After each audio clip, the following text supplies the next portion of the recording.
আসসালামু আলাইকুম। শুভ সকাল সবাইকে।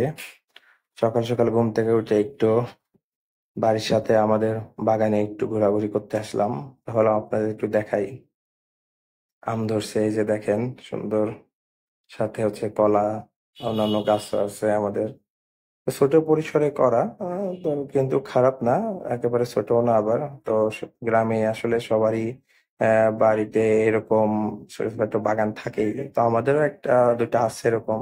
তো আসলে ফ্রেশ খাবার-দাবার তো খাওয়াই যায়। সাথে এই যে ফলমূলগুলা এখন তো ফরমালিনের সময়। তো আসলে একটু ফ্রেশ ফলমূলও খাওয়া যায়। আর মনটাও ভালো হয়ে যায় সকাল, সকাল সবুজ প্রকৃতির মাঝে হাঁটাহাঁটি করলে, চোখে দেখলে। সবুজ প্রকৃতিতে থাকলে নিজেরও মনটা ভালো লাগে। তারপর হচ্ছে বিভিন্ন ধরনের পাখিরা এসে বসে। পাখিদের ডাকও শোনা যায় সকাল, সকাল।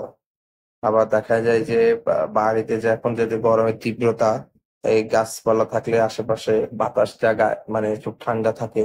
বাড়িতে মানে একটু স্বস্তিতে কিছুক্ষণ বসে থাকা যায়।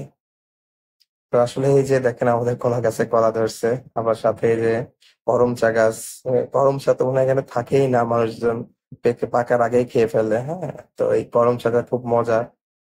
তো মানে খুবই মজার। কাঁচা অবশ্যই একটু কষ, পাকলে এটা খুবই, খুবই সুস্বাদু। ভিটামিন সি যুক্ত। এটা আপনারা বাড়িতে গাছ লাগাতে পারেন এবং নিয়মিত খেতে পারেন। এটা শরীরের জন্য খুবই উপকারী এবং গরমের সময় তো খুব বেশি তো সবাইকে দাওয়াত রইলো ঘুরে দেখার জন্য বাড়িতে এসে।